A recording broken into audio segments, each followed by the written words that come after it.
ओम गंग गणपतये नमो नमः। संक्षिप्त शिव पुराण रुद्र संहिता अध्याय 36 से 40 भाग 2 देवताओं और दानवों का युद्ध, शंखचूड़ के साथ वीरभद्र का संग्राम।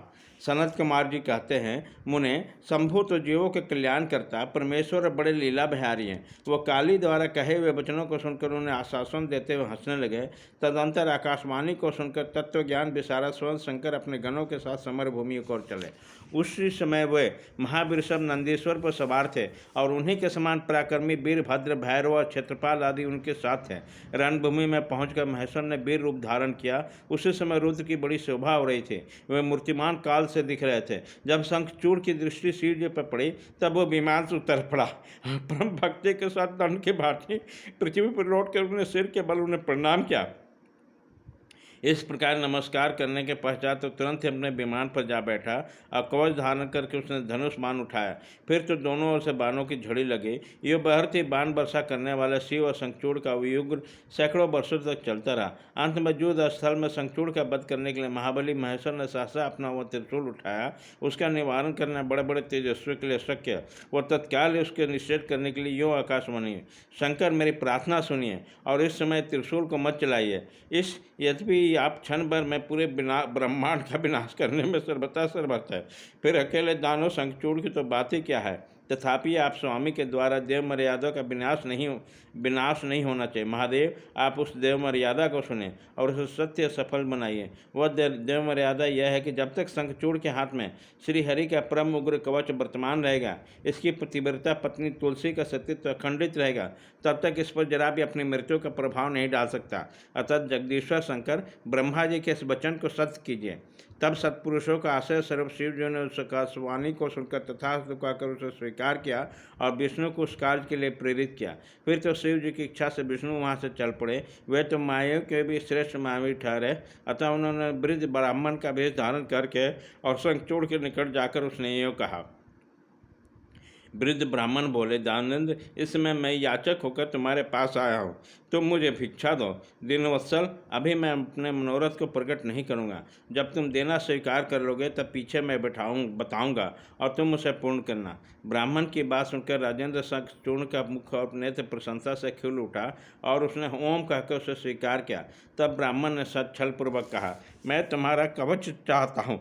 यह सुनकर ऐश्वर्यशाली दानवराज शंखचूड़, जो ब्राह्मण भक्त और सत्यवादी था, वह दिव्य कवच जो उसके प्राण के समान था, ब्राह्मण को दे दिया। इस प्रकार श्रीहरि ने माया द्वारा उससे वह कवच ले लिया और फिर शंखचूड़ का रूप धारण करके तुलसी के पास पहुँचे और वहाँ जाकर सबके आत्मा तुलसी के नित्य स्वामी श्रीहरि ने शंखचूड़ रूप से उसका शील का हरण किया। इसी समय विष्णु भगवान ने शंभु से अपनी सारी बात कह सुनाई। तब शिव जी ने शंखचूड़ के वध के निमित्त अपना उदित त्रिशूल हाथ में लिया। परमात्मा शंकर का विजय नामक त्रिशूल अपनी उत्कृष्ट प्रभा बिखेर रहा था। उसकी सारी दिशाएं पृथ्वी और आकाश प्रकाशित उठे।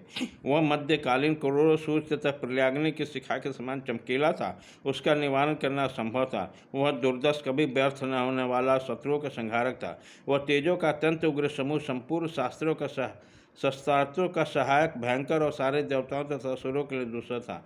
वह एक ही स्थान पर ऐसा दमक रहा था मानव लीला का आश्रय ले संपूर्ण ब्रह्मांड का संहार के लिए उद्यत हो। उसकी लंबाई 1000 धनुष और चौड़ाई 100 हाथ थी। उस जीव ब्रह्मस्वरूप शूल का किसी के द्वारा निर्माण नहीं हुआ। उसका रूप नित्य था। आकाश में चक्कर काटता हुआ त्रिशूल शिव जी की आज्ञा से शंखचूड़ के ऊपर गिरा और उसी क्षण उसे राख को ढेरी बना दिया। विप्र महेश्वर का शूल मन के समान वेगशाली था।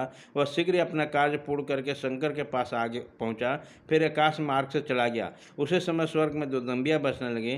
गंधर्व और किन्नर गान करने लगे। देव तथा मुनियों ने स्तुति करना आरंभ किया और अप्सराएं नृत्य करने लगे। शिव जी के ऊपर लगातार पुष्पों की वर्षा होने लगी। ब्रह्मा, विष्णु, इंद्र आदि देवता मुनिगण उनकी प्रशंसा करने लगे। दानवराज शंखचूड़ भी शिव जी की कृपा से शाप मुक्त हो गया और उसके पूर्व श्री कृष्ण पार्षद सुदामा रूप की प्राप्ति हो गई। शंखचूड़ की हड्डियों से शंख जाति का प्रादुर्भाव हुआ। जिस शंख का जल शंकर के अतिरिक्त समस्त देवताओं के लिए प्रशस्त माना जाता है। महामने, श्रीहरि और लक्ष्मी को तथा उसके संबंधियों को भी शंख का जल विशेष रूप से अत्यंत प्रिय है। किंतु श्री के लिए नहीं। उसी समय शंखचूड़ को मारकर शंकर, उमा, स्कंद और गणों के साथ प्रसन्नतापूर्वक नंदीश्वर पर सवार होकर शिवलोक को चले गए। भगवान विष्णु ने बैकुंठ के लिए प्रस्थान किया और देवगण परमानंद मग्न होकर अपने अपने लोक को चले गए। उसी समय जगत में चारों ओर परम शांति छा गई।